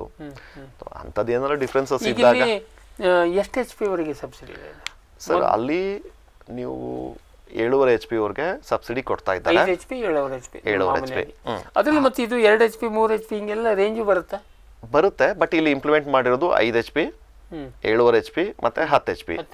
ಸಬ್ಸಿಡಿ ಕೊಡ್ತಾ ಇರೋದು 5 HPಗೆ, 7.5 HPಗೆ. 7.5 HP ಸಬ್ಸಿಡಿನೇ 10 HPಗೂ ಅಪ್ಲೈ ಆಗುತ್ತೆ. ಅದಕ್ಕಿಂತ ಮೇಲೆ ಮ್ಯಾಕ್ಸಿಮಮ್. ಹೌದು, ಮ್ಯಾಕ್ಸಿಮಮ್ ಸಬ್ಸಿಡಿ ಹಾಕ್ಬೋದು. ಅಥವಾ ಅದಕ್ಕಿಂತ ಹೆಚ್ಚು ಹಾಕ್ಬೋದಾ? ಇಲ್ಲ, ಅಲ್ಲಿ ಅಪ್ಲೈ ಮಾಡೋದಕ್ಕೆ ಅವಕಾಶ ಇರೋದು 10 HP ವರೆಗೆ ಮಾತ್ರ ಮಾಡಿದ್ದಾರೆ. ಹೌದು, ಯಾಕೆ ಅಂದ್ರೆ ಅವ್ರ ಹತ್ರ ಇರೋ ಟೆಸ್ಟಿಂಗ್ ರಿಪೋರ್ಟ್ಸ್ ಅದು ಆ ರೇಂಜ್ಗೆ ಫಿಕ್ಸ್ ಮಾಡಿದ್ದಾರೆ. 10 HP ವರೆಗೂ ಒಬ್ಬ ರೈತಂಗೆ ಸಾಮಾನ್ಯ ಸಾಕಾಗತ್ತೆ. ಯಾಕೆಂದ್ರೆ ಅದಕ್ಕಿಂತ ಇನ್ನೇನು ಹಳ್ಳದ ನೀರು ನೀವು ನದಿ ನೀರಾದ್ರೂ ಮಾತ್ರ ಸಿಗಬೇಕಾಗ್ಬೋದು. ಇಲ್ಲ ಸರ್, ಏನಾಗಿದೆ ಕೆಲವೊಂದು ಕಡೆ ತುಂಬಾ ದೂರ ಹೋಗ್ಬಿಟ್ಟಿದೆ. ಇಲ್ಲಿ ನಮ್ಮ ಕೋಲಾರಲ್ಲಿ, ಬೆಂಗಳೂರು ಸುತ್ತಮುತ್ತಲಲ್ಲಿ ಆಳ ಹೋಗಿದೆ, 1200-1300 ಅಡಿ ಹೋಗಿದೆ. ನೀರು ಜಾಸ್ತಿ ಇದೆ, ಜಮೀನು ಜಾಸ್ತಿ ಇದೆ, ಅಂತವ್ರಿಗೆ ದೊಡ್ಡ HP ಬೇಕೇ ಬೇಕು. ಇನ್ನು ಕೆಲವೊಬ್ರು ರೈತರಿಗೆ ಅಷ್ಟು ಆಳ ಹೋಗಿದ್ದಾರೆ, ಮಾರ್ಜಿನಲ್ 1 ಎಕರೆ 1.5 ಎಕರೆ 2 ಎಕರೆ ಇರೋಂಥವ್ರು ಇದ್ದಾರೆ. ಅವ್ರಿಗೆ ಈ 10 HP ರೇಂಜಲ್ಲೇ ಮುಗ್ದೋಗುತ್ತೆ. ಈಗ ನೀವು ಸೋಲಾರ್ ಅನ್ನು ಎಷ್ಟು HP ವರೆಗೆ ಹಾಕಿದ್ದೀರಿ? ನಾನು 50 HP ವರೆಗೆ ಮಾಡ್ಕೊಟ್ಟಿದ್ದೆ. 50 HP ವರೆಗೆ ಹಾಕಿದ್ದೀರಿ ಅಗ್ರಿಕಲ್ಚರ್ಗೆ? ಹೌದು. ಅದು 50 HP ಯಾವುದಕ್ಕೆ? ಹಳ್ಳದ ನೀರು? ಹೌದು, ಕೆರೆ ಏನು ನಮ್ಮ ಕಾಫಿ ಫೀಲ್ಡ್ ಅಲ್ಲಿ ಏನ್ ಬರುತ್ತೆ ಅಲ್ಲಿ ಕಾಫಿ ಇರಿಗೇಷನ್ಗೋಸ್ಕರ ಹಾಕಿರುವಂತ ಪಂಪ್ಸ್. ಎಲ್ಲೋ ಕೇಳಿ ಮಾಡಿ ಹೆಡ್ ಸಿಕ್ಕಾಬಿಟ್ಟೆ, ಹೈಟ್ ಜಾಸ್ತಿ ಇರುತ್ತೆ, ಏರಿಯಾ ರಾಶಿ ಇರುತ್ತೆ, ಅಲ್ಲಿ ಜೆಟ್ಸ್ ಎಲ್ಲ ರನ್ ಆಗ್ಬೇಕು. 50 HP ವರೆಗೆ ಹೌದು. ಇನ್ನು 10 HP ವರೆಗೆ ಹಾಕ್ಬೋದು, ಆದರೆ ಸಬ್ಸಿಡಿ ಮಾತ್ರ 5 ಮತ್ತು 7 ವರೆಗೆ ಮಾತ್ರ. ಹೌದು. ಇನ್ನು ಕಾಂಪೊನೆಂಟ್ ಸಿ ಏನಿದೆ, ಇದು ಎಲೆಕ್ಟ್ರಿಫಿಕೇಶನ್ ಇರುವಂತ ಪಂಪ್ ಸೆಟ್ಗಳಿಗೆ ಮಾಡುವಂಥದ್ದು. ಈಗ ಸ್ಟ್ಯಾಂಡ್ ಅಲೋನ್ ಮಾತಿಲ್ಲ, ಈಗ ಇದ್ದಿದ್ದನ್ನು ಕನ್ವರ್ಟ್ ಮಾಡೋದು. ಈಗ ಉದಾಹರಣೆಗೆ ಹೇಳ್ಬೇಕು ಅಂದ್ರೆ ನಮ್ಮ ಹತ್ರ ಒಂದು 5 HP ಪಂಪ್ ಸೆಟ್ ಇದೆ, ನನಗೆ ಎಲೆಕ್ಟ್ರಿಕಲ್ ಕನೆಕ್ಷನ್ ಕೂಡ ಇದೆ. ಈ 5 HP ಇದೆ ಅಂತ ಇದ್ರೆ ಅದು ಈಕ್ವಲ್ ಟು 3.75 ಕಿಲೋವ್ಯಾಟ್ ಅಲ್ಲಿ ನಾವು ಕ್ಯಾಲ್ಕುಲೇಟ್ ಮಾಡಿದಾಗ ಅದರ ಡಬಲ್ ಅಂದ್ರೆ ಒಂದು 7.5-8 ಕಿಲೋವ್ಯಾಟ್ ಅಷ್ಟು ಸೋಲಾರ್ ಪ್ಯಾನಲ್ಗಳನ್ನ ಜೋಡಿಸೋದು. ಅಷ್ಟರವರೆಗೆ ಜೋಡಿಸೋದು. ನಮಗೆ ಮೋಟ್ರಿಗೆ ಬೇಕಾಗಿರೋದು 4 kilowatt. Morning time evening time ಅಲ್ಲಿ ಬರೀ ಅರ್ಧದಷ್ಟು ಬೆಳಕಿದೆ ಅಂದ್ರೂ ಮೋಟ್ರಿಗೆ ಬೇಕಾಗೋಷ್ಟು ಫುಲ್ ಪವರ್ ಸಿಗ್ತಾ ಇದೆ. ಬೆಳಗ್ಗೆಯಿಂದ ರಾತ್ರಿ ಸಂಜೆವರೆಗೂ ಮೋಟ್ರು ಡೇ ಟೈಮಲ್ಲಿ ಕಂಪ್ಲೀಟ್ ರನ್ ಆಗುತ್ತೆ. ಇನ್ ಮಧ್ಯದಲ್ಲಿ ಮಾರ್ನಿಂಗ್ ಮುಗೀತು, ಪೀಕ್ ಅವರ್ ಸ್ಟಾರ್ಟ್ ಆಯ್ತು ಅಂದ್ರೆ ಎಕ್ಸೆಸ್ ಆಗಿರೋ ಪವರು ಗ್ರಿಡ್ ಪುಷ್ ಆಗುತ್ತೆ, ಕೆಬಿಗೆ ಹೋಗುತ್ತೆ. ಬಟ್ ಯಾವಾಗ ನಿಮಗೆ ಕಡಿಮೆ ಬಂದ್ರು ಕೆಬಿ ಇಂದ ಒಳಗ್ ಬರಲ್ಲ, ಒನ್ ವೇ. ಜಾಸ್ತಿ ಆಗಿದ್ದು ಹೊರಗೆ ಹೋಗುತ್ತೆ. ನಿಮಗೆ ಕಡಿಮೆ ಬಿದ್ರೆ ಅಥವಾ ನೀವು ಎಲೆಕ್ಟ್ರಿಸಿಟಿ ಸ್ಟಾರ್ಟ್ ಮಾಡ್ತೀನಿ ಅಂದ್ರೆ ಸ್ಟಾರ್ಟ್ ಮಾಡಕ್ಕಾಗಲ್ಲ, ಒಳಗ್ ತಗೊಳಕ್ಕಾಗಲ್ಲ, ಹೊರಗ್ ಕೊಡ್ಬೋದು. ಅದಕ್ಕೆ ಸರ್ಕಾರ ಒಂದಷ್ಟು ಪ್ರೈಸ್ ನ ಫಿಕ್ಸ್ ಮಾಡಿ ರೈತರಿಗೆ ದುಡ್ಡು ಕೊಡೋದು. AC ರನ್ ಮಾಡಂಗಿಲ್ಲ ಅಲ್ಲ ಸರ್, ಇಲ್ಲಿ ನೀವು AC DC ಯಾವ್ದು ಇರ್ಲಿ ಮೋಟರು, ನೀವು ಇರುವಂತ ಎಲೆಕ್ಟ್ರಿಸಿಟಿಯನ್ನ ನೀವು ಡ್ರಾ ಮಾಡಕ್ಕಾಗಲ್ಲ, ಮಾಡಂಗಿಲ್ಲ. ಇಲ್ಲ ಅಂದ್ರೆ ಈಗ ಇದನ್ನ ನೀವು ಸೀದಲ್ಲಿ ಸಬ್ಸಿಡಿ ತಗೊಂಡ್ರೆ ಅಂತಾದ್ರೆ ಮತ್ತೆ ಕೆವಿ ಕರೆಂಟ್ ಮೇಲೆ ಮೋಟರ್ ರನ್ ಮಾಡೋ ಪ್ರಶ್ನೆ ಇಲ್ಲ, ಮಾಡಕ್ಕಾಗಲ್ಲ. ಅಲ್ಲ ನಿಮಗೆ ಬೇಕಾಗಿನೇ ಇಲ್ವಲ್ಲ ಸರ್. ಈಗ ಏನಾಗಿದೆ, ನಿಮ್ಗೆ ಎಕ್ಸಾಕ್ಟ್ ಎಷ್ಟು ಬೇಕೋ ಅಷ್ಟು ಹಾಕಿದಿರಿ ಅಂತ. ಈಗ ನೋಡಿ ಏನಾಗುತ್ತೆ, ಇಲ್ಲ ನಂಗೆ ರಾತ್ರಿ ಕರೆಂಟ್ ಬಿಡಬೇಕು ಅಂದ್ರೆ ಆಗೋದಿಲ್ಲ, ರಾತ್ರಿ ನೀರು ಬಿಡಬೇಕು ಅಂದ್ರೆ ಆಗೋದಿಲ್ಲ. ಸರ್, ಈ ಸೋಲಾರ್ ಪಂಪ್ ಸೆಟ್ಟಿಗೆ ಬರ್ತಿರೋ ಮುಖ್ಯ ಕಾರಣನೇ ನಾವು ರಾತ್ರಿ ಜಮೀನಿಗೆ ಹೋಗಕ್ಕಾಗಲ್ಲ, ಎಷ್ಟೊತ್ತಿಗೆ ಬೇಕು ಅಷ್ಟೊತ್ತಿಗೆ ಪವರ್. ನಮ್ಮ ಅಗ್ರಿಕಲ್ಚರ್ ಟೆಕ್ನಿಕಲ್ ದೃಷ್ಟಿಯಿಂದ ಅದು ರಾಂಗ್. ಈಗ ರಾತ್ರಿ ನೀರು ಬಿಡೋದೇ ತಪ್ಪು, ಅನಿವಾರ್ಯವಾಗಿ ಬಿಡ್ತಾ ಇದ್ದಾರೆ. ಬಿಟ್ರೆ ಗಿಡಕ್ಕೆ ಬೇಕಾಗೋದು ನೀರು ಆಗಲೊತ್ತಿಗೆ ನಾನು ಆರ್ಟಿಕಲ್ ಅಲ್ಲಿ ಬರಿತಾ ಇದ್ದೀನಿ.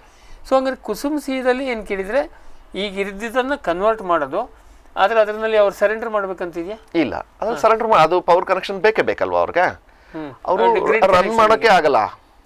ಗ್ರಿಡ್ ಕನೆಕ್ಷನ್ಗೆ ಹೌದು, ಗ್ರಿಡ್ ಕನೆಕ್ಷನ್ ಆಗಿರುತ್ತೆ. ಅವ್ರಿಗೆ ಒಂದಷ್ಟು ಅರ್ನ್ ಕೂಡ ಆಗತ್ತಲ್ಲ ಸರ್, ದುಡ್ಡಾಗತ್ತೆ. ಆದ್ರೆ ಗ್ರಿಡ್ ಡ್ರಾ ಮಾಡಕ್ಕಾಗಲ್ಲ, ಮೋಟರ್ ರನ್ ಮಾಡೋ ಪ್ರಶ್ನೆ ಅಲ್ಲ. ಅವ್ರಿಗೆ ಮಾರ್ನಿಂಗ್ ಟು ಈವ್ನಿಂಗ್ ಅವ್ರ ಪಂಪ್ ಫಸ್ಟ್ ಕ್ಲಾಸ್ ರನ್ ಆಗ್ತಾ ಇದ್ರೆ ಅಲ್ಲಿಂದ ಅಡಿಷನಲ್ ಆಗಿ ಅವ್ರು ಡ್ರಾ ಮಾಡೋಂತ ಅವಶ್ಯಕತೆ ಏನು ಬೀಳಿಲ್ಲ. ಟೆಕ್ನಿಕಲಿ ಅದು ಹಂಗ ಆಗ್ಲಾರ್ದಂಗೆ ಮಾಡ್ತಾರ, ವಾಪಸ್ಸು ಡ್ರಾ ಆಗದಂಗೆ. ಹೌದಲ್ವಾ ಸರ್? ಈಗ ನೋಡಿ, ನಥಿಂಗ್ ಬಟ್ ನಿಮ್ಮ ರೂಫ್ ಟಾಪ್ ಅಲ್ಲಿ ನೀವು ಸೋಲಾರ್ ಪ್ಯಾನಲ್ಸ್ ಹಾಕೊಂಡಿದ್ದೀರಾ, ಆನ್ ಗ್ರಿಡ್ ಸಿಸ್ಟಮ್ ಅಂತ ಹೇಳ್ತಾರೆ. ಪವರ್ ಸಪ್ಲೈ ಹೋಗಿದೆ ಅಂತ ಇದ್ರೆ, ಹೊರಗಡೆ ಸಪ್ಲೈನೇ ಇಲ್ಲ ಅಂತ ಇದ್ರೆ ನಿಮ್ಗೆ ಮನೇಲಿ ಪವರೇ ಇರಲ್ಲ. ಸೋಲಾರ್ ಅಲ್ಲಿ ಜನರೇಟ್ ಆಗ್ತಾ ಇದ್ರು ಕೂಡ ನೀವು ಮನೇಲಿ ಆನ್ ಆಗಲ್ಲ, ಪುಷ್ ಕೂಡ ಆಗಲ್ಲ. ಟೆಕ್ನಾಲಜಿ ಇರೋದು ಸಾಕಷ್ಟು ಮುಂದೆ ಹೋಗಿದೆ. ಓಕೆ, ಈಗ ಅಂದ್ರೆ ಈಗ ಸೋಲಾರ್ ನಾವು ರೂಫ್ ಟಾಪ್ ಹಾಕಿದ್ರು ಕೆಬಿದು ಕರೆಂಟ್ ಹೋಯ್ತು ಅಂತ, ಬೆಸ್ಕಾಮ್ ಕರೆಂಟ್ ಹೋಯ್ತು ಅಂತ ಆದ್ರೆ ಮನೇಲಿ ಕರೆಂಟ್ ಇಲ್ಲ. ನೀವು ನಿಮ್ಮ ಬ್ಯಾಕಪ್ ವ್ಯವಸ್ಥೆ ಮಾಡ್ಕೊಂಡಿದ್ದೀರಿ, ನಿಮ್ಮ ಹತ್ರ UPS ಇದೆ, ಬ್ಯಾಟ್ರೀಸ್ ಇದೆ ಅಂತ ಇದ್ರೆ ಮಾತ್ರ ಇರುತ್ತೆ, ಆಗುತ್ತೆ. ಈಗ ಏನಾಗಿದೆ, ಅಲ್ಲಿ ಯಾರೋ ಈಗ ನೋಡಿ ನಿನ್ನೆ ಪೇಪರ್ ಅಲ್ಲಿ ಬಂದಿತ್ತು, ಇವತ್ತು ಪವರ್ ಇರೋದಿಲ್ಲ, ಇಲ್ಲಿ ಈ ಏರಿಯಾದಲ್ಲಿ ಪವರ್ ಇರೋದಿಲ್ಲ, ಏನೋ ಮೇಂಟೆನೆನ್ಸ್ ಇದೆ ಅಂತ ಹಾಕಿದ್ರು. ಸೊ ಅಂತ ಟೈಮಲ್ಲಿ ಅವ್ರು ಅಲ್ಲಿ ಓಪನ್ ಮಾಡಿದಾಗ ಇಲ್ಲಿಂದ ಪವರ್ ಆಚೆಗೆ ಹೋದ್ರೆ ಅವ್ರ ಕೆಲಸ ಹೆಂಗ್ ಮಾಡ್ಬೇಕು ಹೇಳಿ. ಇದು ಮೂಲತಃ ಟೆಕ್ನಿಕ್ ಇರೋದು ಆ ಕಾರಣಕ್ಕೆ. ಟೆಕ್ನಾಲಜಿ ಹಂಗೆ ಇದೆ. ಅದು ಮನೆಯಲ್ಲಾರು ಬಿಡಿ, ನಾವು UPS ಇಟ್ಕೊಂಡು ರನ್ ಮಾಡ್ಕೊತೀವಿ. UPS ಇದೆ, ಬ್ಯಾಟರೀಸ್ ಇದೆ, ಬ್ಯಾಕಪ್ ನಿಮಗೆ ಬೇಕು ಅಂದ್ರೆ ಇಟ್ಕೋಬಹುದು. ಇವನ್ ಅದನ್ನು ಕೆಲವು ಸರಿ ಅದು ರಿವರ್ಸ್ ಕರೆಂಟ್ ಹೋಗ್ತದೆ. ಅದನ್ನ ಸ್ವಿಚ್ ಆಫ್ ಮಾಡಲಿಲ್ಲ ಅಂದ್ರೆ ರಿವರ್ಸ್ ಹೋಗ್ತದೆ, ಅಲ್ಲಿ ಯಾವನು ಮುಟ್ಟಿದವಂಗೆ ಶಾಕ್ ಹೊಡಿತದೆ. ಸೊ ಈಗ ಹಂಗಿದ್ರೆ ಇದರಲ್ಲೂ ಕೂಡ ಈಗ ಸೀದಲ್ಲಿ ನಾವು ಸಬ್ಸಿಡಿ ತಗೊಂಡ್ರೆ ಡಬಲ್ ಹಾಕೊಳ್ಬಹುದು, ಡಬಲ್ ಕೊಡ್ತಾರೆ, ಜಾಸ್ತಿ ಇರುತ್ತೆ. ಈ ಫ್ಲಕ್ಚುಯೇಷನ್ಸ್ ಬಗ್ಗೆ ಏನೂ ಇಶ್ಯೂಸ್ ಇಲ್ಲ. ಆದರೆ ನೀವು ಇದನ್ನ KEB ಮತ್ತೆ ಇದು ಎರಡನ್ನು, ಇದನ್ನು ಮಾಡ್ತೀನಿ ಅದನ್ನು ಮಾಡ್ತೀನಿ, ಆದರೆ ಸಬ್ಸಿಡಿ ನನಗೆ ಇದು ಯಾವ ಸಬ್ಸಿಡಿ ಸಾವಸಬೇಡ, ನಾನು ದುಡ್ಡು ಕೊಟ್ಟು ಹಾಕತ್ತೀನಿ ಅಂದರೆ ಈಗ ಇದ್ದು ಪಂಪ್ ಸೆಟ್ಟಿಗೆ ಮಾಡ್ಕೊಂಡ್ರೆ ಅವಾಗ ಎರಡೂ ರನ್ ಮಾಡ್ಬೋದು. ಇದು ಪಂಪ್ ಸೆಟ್ಗೆ ಹಾಕೊಂತೀನಿ ಅಂತ ಇಲ್ಲ, ನಾವು ಬೇರೆ ಪಂಪ್ ಕೊಟ್ರು ಕೂಡ ನೀವು ಎಲ್ಲರಿಂದನೂ ರನ್ ಮಾಡ್ಬೋದು. ಅಂದ್ರೆ ಹಂಗಲ್ಲ, ನಾನದು ಈಗ ಪವರ್ ಕನೆಕ್ಷನ್ KEB ಸಿಕ್ತು ನನಗೆ ಹೊಸದಾಗಿ ಮಾಡಿದ್ರು ಕೊಡ್ತಾರೆ, ಕೊಟ್ಟಾಗ ನಾನು ಅದಕ್ಕೆ ಸೋಲಾರ್ ಹಾಕೊಂಡ್ರೆ ಅವಾಗ ಏನು ಮಾಡ್ಬೋದು. ಹೌದು, ಅವಾಗ ಸಬ್ಸಿಡಿ ತಗೊಳ್ಳಿಲ್ಲ ಅಂದ್ರೆ, ಸಬ್ಸಿಡಿ ತಗೊಂಡಿಲ್ಲ ಅಂತ ಇದ್ರೆ ಅವ್ರು ಯಾವ್ದು ಬೇಕಾದ್ರೂ ರನ್ ಮಾಡ್ಬೋದು. ಸ್ಪೆಷಲಿ ಈ ಸ್ಕೀಮಲ್ಲಿ, ಕುಸುಮ್ ಸ್ಕೀಮಲ್ಲಿ, ಕುಸುಮ್ ಸ್ಕೀಮ್ ಅಲ್ದೇನೆ ನೀವು ಬೇರೆ ಸ್ಕೀಮಲ್ಲಿ ಈಗ ನಾವು ತೋಟಗಾರಿಕೆ ಇಲಾಖೆಯಿಂದ ಕೊಡ್ತಾ ಇದ್ದಾರೆ. ಹೌದು, ನಾವು ಅದಕ್ಕೆ ಬರೋಣ ಸರಿ. ಇದು ಕುಸುಮದಲ್ಲಿ ಇದಾಯ್ತು 3 ಕತೆ, A ಮತ್ತೆ B ಮತ್ತೆ C ಆಯ್ತು. ವಿಶೇಷ ಪಂಪ್ ಸೆಟ್ ವಿಷಯ ಬಂದಾಗ ಕರ್ನಾಟಕದಲ್ಲಿ ವಿಶೇಷ ಪಂಪ್ ಸೆಟ್ ಕುಸುಮ್ B ಮಾತ್ರನೇ ನಡೀತಾ ಇರೋದು. ಕುಸುಮ್ C ಸ್ಟಾರ್ಟ್ ಮಾಡಿಲ್ಲ, ಕರ್ನಾಟಕದಲ್ಲಿ ಏನು ಸ್ಟಾರ್ಟ್ ಮಾಡಿಲ್ಲ. ಕುಸುಮ್ ನಡೀತಾ ಇದೆ, ಏನ್ ಮಾತ್ರ ನಡೀತಾ ಇದೆ. ಅಲ್ಲ A ಇಲ್ಲ, ಏನೋ ಅದು ಸ್ವಲ್ಪ ನಡೀತಾ ಇರ್ಬೋದು, ನನಗೆ ಅದ್ರ ಬಗ್ಗೆ ಹೆಚ್ಚಿನ ಮಾಹಿತಿ ಇಲ್ಲ. B ಮಾತ್ರ ನಡೀತಾ ಇದೆ.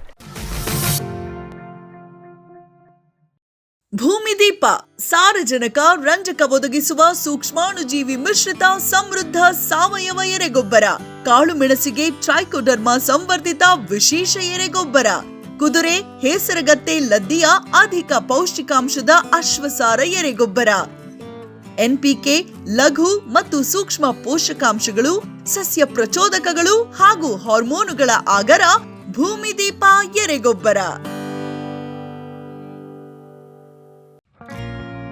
ಜೈನ್ ಇರಿಗೇಷನ್ ಸಿಸ್ಟಮ್ಸ್ ಲಿಮಿಟೆಡ್ ಭಾರತದ ಹನಿ ನೀರಾವರಿ ತಂತ್ರಜ್ಞಾನದ ಪ್ರಥಮ ಪ್ರವರ್ತಕ, ಜಗತ್ತಿನ ಅತಿ ದೊಡ್ಡ ಸ್ಪ್ರಿಂಕ್ಲರ್ಸ್ ಉತ್ಪಾದಕ ಕಂಪನಿ.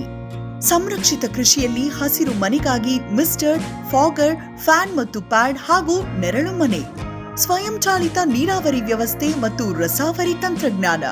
ಕೃಷಿಯಲ್ಲಿ ನೀರಿನ ಸಮರ್ಪಕ ಬಳಕೆ ಹಾಗೂ ಉಳಿತಾಯಕ್ಕೆ ಮತ್ತೊಂದು ಹೆಸರು ಜೈನ್. ಕದಂಬ ಅಗ್ರಿಟೆಕ್ ರಾಜ್ಯದ ಜನಪ್ರಿಯ ಸೋಲಾರ್ ಪಂಪ್, ಅತ್ಯಧಿಕ ಕಾರ್ಯಕ್ಷಮತೆಯ ಸೋಲಾರ್ ಪ್ಯಾನೆಲ್ ಮತ್ತು ಶಕ್ತಿ ಸೋಲಾರ್ ಪಂಪ್. ವಿದ್ಯುತ್ ಕಣ್ಣಾಮುಚ್ಚಾಲೆಯಿಂದ ಮುಕ್ತಿ, ಬೆಳಗಿನಿಂದಲೇ ಹಗಲು ನೀರಾವರಿ. 25 ವರ್ಷಕ್ಕೂ ಹೆಚ್ಚು ಬಾಳಿಕೆಯ ಸೋಲಾರ್ ಪ್ಯಾನೆಲ್ ಮತ್ತು ಸ್ಟೇನ್ಲೆಸ್ ಸ್ಟೀಲ್ ಸೋಲಾರ್ ಪಂಪ್. ನಂಬಿಕಾರ್ಹ ಸೋಲಾರ್ ಪಂಪಿಗೆ ರಾಜ್ಯದ ನಂಬರ್ 1 ಕಂಪನಿ ಕದಂಬ ಅಗ್ರಿಟೆಕ್. ಸಮೃದ್ಧ ಸಾವಯವ ಗೊಬ್ಬರ, MSGP ಮತ್ತು KCDC ಉತ್ಪಾದನೆ, ಫಾರ್ಮ್ ಟಿವಿಯಿಂದ ಸರಬರಾಜು, ಅತಿ ಕಡಿಮೆ ಬೆಲೆಗೆ ಅತ್ಯುತ್ತಮ ಗೊಬ್ಬರ, ಇಲ್ಲ ಭಾರಲೋಹ, ಕೃಷಿ ವಿಶ್ವವಿದ್ಯಾಲಯದಿಂದ ಪರೀಕ್ಷಿತ ಸಾವಯವ ಇಂಗಾಲ, NPK, PH, EC ಎಲ್ಲ ನಿಗದಿತ ಮಿತಿಯಲ್ಲಿ. ಅಡಿಕೆ, ತೆಂಗು, ಬಾಳೆ, ಕಾಫಿ, ದಾಳಿಂಬೆ, ದ್ರಾಕ್ಷಿ, ಕಬ್ಬು, ಭತ್ತ, ಜೋಳ, ಹತ್ತಿ ಹೀಗೆ ಎಲ್ಲಾ ಬೆಳೆಗಳಿಗೂ ಪ್ರಶಸ್ತ. ಜೀವಂತ ಮಣ್ಣು, ಸಮೃದ್ಧ ಬೆಳೆ, ಅತ್ಯಧಿಕ ಲಾಭಕ್ಕೆ ಬಳಸಿ ಸಿಟಿ ಕಾಂಪೋಸ್ಟ್. ಗ್ರೀನ್ ಪ್ಲಾಸ್ಟ್ ISI ಪ್ರಮಾಣೀಕೃತ ಪರಿಶುದ್ಧ HDPE ಜಿಯೋ ಮೆಂಬ್ರೇನ್ ಪಾಂಡ್ ಲೈನರ್ಗಳು. ಕೃಷಿ ಹೊಂಡ, ಕೆರೆ, ಕಾಲುವೆ, ಮೀನುಕೊಳ, ಸ್ಪಿರುಲಿನಾ ಹೊಂಡಗಳಿಗೆ ಬೇಕಾದ ಆಕಾರ ಮತ್ತು ವಿಸ್ತೀರ್ಣಗಳಲ್ಲಿ ಸರ್ಕಾರದ ಸಬ್ಸಿಡಿ ಯೋಜನೆಯಡಿ ಲಭ್ಯ. 100% ಪುನರ್ಬಳಕೆ, UV ಮತ್ತು ಒಡಕು ನಿರೋಧಕ, ಪಕ್ಕಾ ಜೋಡಣೆ, 5 ವರ್ಷಗಳ ಲಿಖಿತ ವಾರಂಟಿ. ಗ್ರೀನ್ ಪ್ಲಾಸ್ಟ್. ವೆಟ್ಪೆಟ್ ಗಿಡಮೂಲಿಕಾ ಉತ್ಪನ್ನಗಳು. ಬೋವಿಟೋನ್ ವೆಟ್ 33 ಗಿಡಮೂಲಿಕೆಗಳ ಜಾನುವಾರು ಆರೋಗ್ಯವರ್ಧಕ ಟಾನಿಕ್. ದೂದ್ ಪ್ಲಸ್ ಅಧಿಕ ಹಾಲು, ಡಿಗ್ರಿ ಮತ್ತು ಫ್ಯಾಟ್, ರಾಸು ಸುಲಭವಾಗಿ ಹಾಲಿಳಿಸುತ್ತದೆ. ಫಾಸ್ಟ್ ಪ್ಲಸ್ ಗರಿಷ್ಠ ರಂಜಕ, ಕ್ಯಾಲ್ಸಿಯಂ, ಜೀವಸತ್ವಗಳು, ಖನಿಜಗಳು, ಪ್ರೋಬಯೋಟಿಕ್ಸ್ ಇತ್ಯಾದಿ. ಹಸು, ಎತ್ತು, ಎಮ್ಮೆ, ಕೋಣ, ಹಂದಿ, ಕುರಿ, ಆಡು, ಕೋಳಿಗಳಿಗೆ ವೆಟ್ ಪೆಟ್ ಫಾರ್ಮುಲೇಷನ್ಸ್ ಉತ್ಪಾದನೆ, ಶ್ರಮಜೀವಿಯಿಂದ ಸರಬರಾಜು. ಜಾಣ ಹೈನುಗಾರನ ಜಾಣ್ಮೆಯ ಆಯ್ಕೆ ವೆಟ್ ಪೆಟ್ ಉತ್ಪನ್ನಗಳು.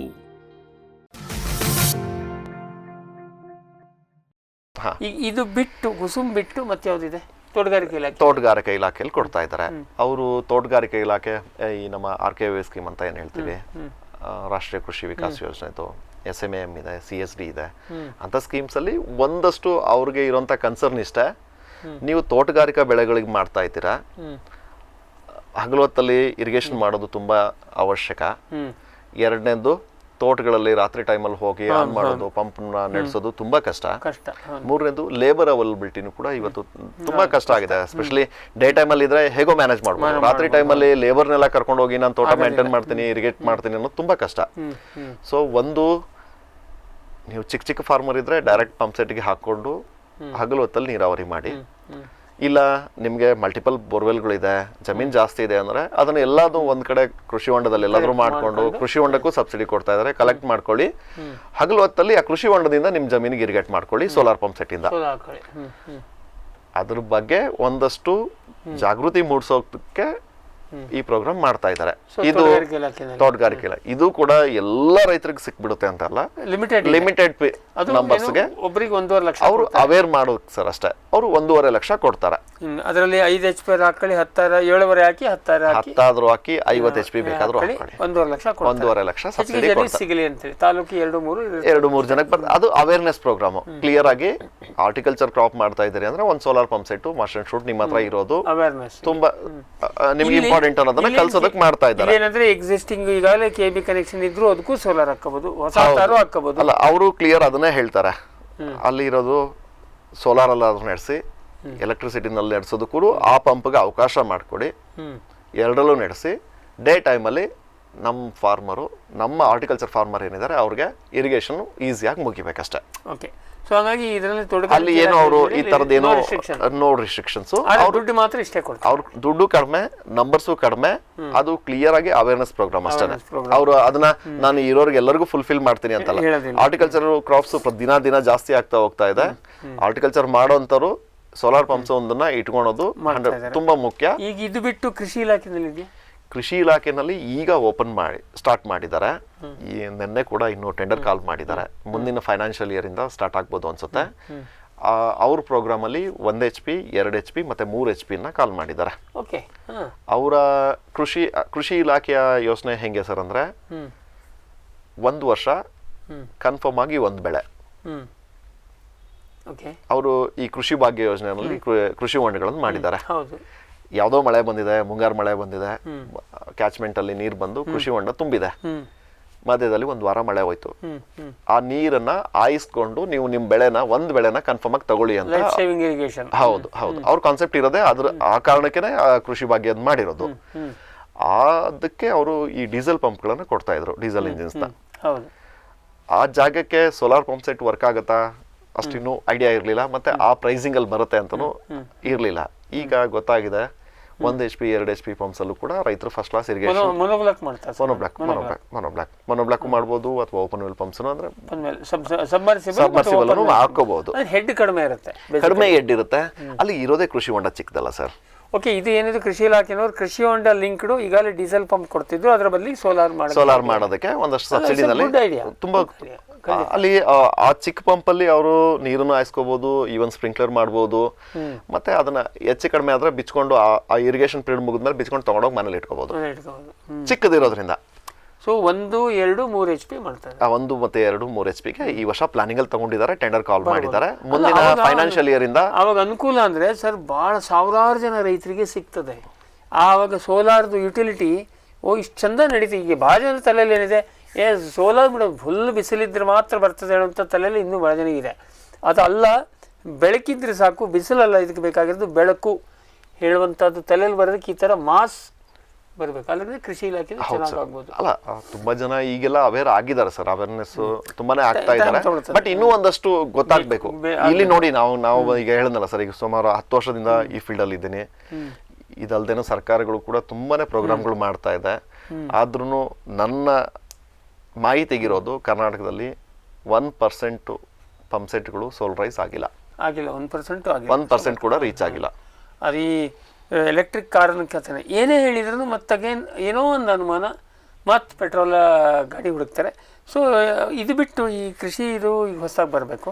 ಇನ್ನುಳಿದಂತೆ ರೇಷ್ಮೆ ಇಲಾಖೆ ಅವ್ರದ್ದು ಮತ್ತೆ ಯಾವ್ದಾದ್ರು ಇಲಾಖೆಗಳಿದೆಯಾ? ಇಲ್ಲ ಸರಿ, ಇಲ್ಲ. ಕರ್ನಾಟಕದಲ್ಲಿ 2 ಇಲಾಖೆಯಲ್ಲಿ ರನ್ನಿಂಗ್ ಇದೆ.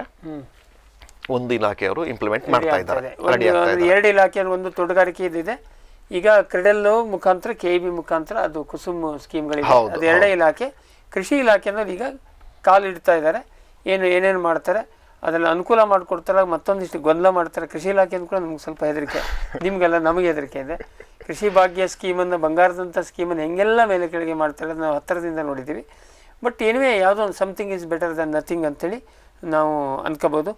ಈಗ ನೀವು ಇದೆಲ್ಲ ಎಲ್ಲ ಸಬ್ಸಿಡಿ ಇದರಲ್ಲಿ ನೀವು ಕದಂಬ ಎಗ್ರಿಟೆಕ್ ಪ್ರೈವೇಟ್ ಲಿಮಿಟೆಡು ನೀವು ಎಂಪೆನಲ್ಡ ಸರ್?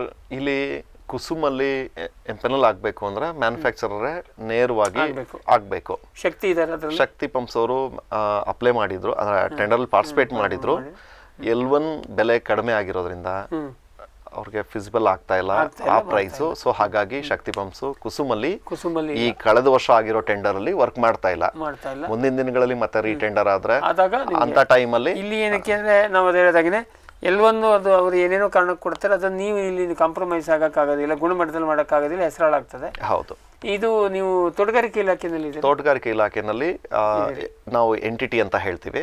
ಕಂಪನಿಯವರು ಫಿಕ್ಸ್ ಮಾಡಿರೋ ಎಂಟಿಟಿ, ರಿಜಿಸ್ಟರ್ಡ್ ಎಂಟಿಟಿ ಪಾರ್ಟಿಸಿಪೇಟ್ ಮಾಡ್ಬೋದು. ಇಲ್ಲಿ ಕದಂಬದ ಹೆಸರಲ್ಲೇನೆ ನಾವು ರಿಜಿಸ್ಟರ್ಡ್ ಇದ್ದೀವಿ.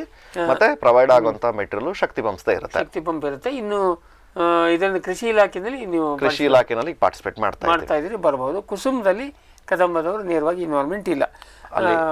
ಸೊ ಹೀಗಾಗಿ ನಾವು ಸಬ್ಸಿಡಿ ಬಗ್ಗೆ ಇದನ್ನು ಸಾಕಷ್ಟು ಚರ್ಚೆ ಮಾಡಿದ್ವಿ. ಇನ್ನೂ ಏನಾದ್ರು ಇದ್ದರೆ ನಾವು ನೇರ ಪ್ರಸಾರಕ್ಕೆ ಇವ್ರನ್ನ ಯಾವಾಗೋ ಕರ್ಕೊಂಬಂದು ವ್ಯವಸ್ಥೆ ಮಾಡ್ತೀವಿ. ಆವಾಗ ನೀವೇ ಡೈರೆಕ್ಟಾಗಿ ಕೇಳ್ಕೊಳ್ಳಿ. ಸಿಂಪಲ್ ಇದೆ ಇದರಲ್ಲಿ. ಅದು ಮುಂದಿನ ನಾವು ಕಂತಿನಲ್ಲಿ ತಾಂತ್ರಿಕ ವಿಷಯವನ್ನು ನಾವು ಇವ್ರ ಜೊತೆಗೆ ಚರ್ಚೆ ಮಾಡೋಣ. ಇವತ್ತು ನಮಗೆ ಇಷ್ಟು ಮಾಹಿತಿ ಕೊಟ್ಟಿರೋದಕ್ಕೆ ಶ್ರೀ ಪ್ರದೀಪ್ ಅವರಿಗೆ ಮತ್ತು ಅವರ ಮೂಲ ಕಂಪನಿಯಾದಂತಹ ಕದಂಬ ಎಗ್ರಿಟೆಕ್ ಪ್ರೈವೇಟ್ ಲಿಮಿಟೆಡಿಂದ ಅವರಿಗೆ ನಾವು ಧನ್ಯವಾದವನ್ನು ಹೇಳ್ತಾ ಇವತ್ತಿನ ಜ್ಞಾನ ವಿಜ್ಞಾನಿ ಕಂತನ್ನು ಮುಗಿಸ್ತಾ ಇದ್ದೀವಿ. ಮತ್ತು ಮುಂದಿನ ಕಂತಲ್ಲಿ ನಾವು ಇನ್ನೂ ಒಂದಷ್ಟು ಸೋಲಾರ್ ಬಗ್ಗೆ ಮಾಹಿತಿಯನ್ನು ತಿಳ್ಕೊಂಡು ತಾಂತ್ರಿಕ ಮಾಹಿತಿಗೆ ಹೋಗೋಣ. ಇದೆಲ್ಲ ಬರೀ ನಾವು ಜನರಲ್ ಡಿಸ್ಕಷನ್ನು ಸ್ಕೀಮ್ ಬಗ್ಗೆ ಆಯಿತು. ಮುಂದಿನ ಕಂತಲ್ಲಿ ಚರ್ಚೆ ಮಾಡೋಣ ಅಂತ ಹೇಳ್ತಾ ಇವತ್ತು ಕಾರ್ಯಕ್ರಮ ನೋಡಿದ್ದಕ್ಕೆ ನಿಮಗೂ ಕೂಡ ಧನ್ಯವಾದವನ್ನು ಹೇಳ್ತಾ ಜ್ಞಾನ ವಿಜ್ಞಾನಿ ಕಂತನ್ನು ಮುಗಿಸ್ತಾ ಇದ್ದೀವಿ. ನಮಸ್ಕಾರ. ಈ ಕಾರ್ಯಕ್ರಮದ ಪ್ರಾಯೋಜಕರು ಜೈನ್ ಇರಿಗೇಷನ್ ಸಿಸ್ಟಮ್ಸ್ ಲಿಮಿಟೆಡ್, ಜಾಗತಿಕ ತುಂತುರು ಮತ್ತು ಹನಿ ನೀರಾವರಿ ಉಪಕರಣಗಳ ಉತ್ಪಾದಕರು, ಬೇಸಾಯ ತಂತ್ರಜ್ಞಾನ ನಿರೂಪಕರು ಹಾಗೂ ರೋಗರಹಿತ ಟಿಶ್ಯೂ ಕಲ್ಚರ್ ಗಿಡಗಳು. ಕ್ಯಾಡ್ಬರೀಸ್, ಕೋಕೋ ಬೆಳೆಸಿ ಅಧಿಕ ಆದಾಯ ಗಳಿಸಿ.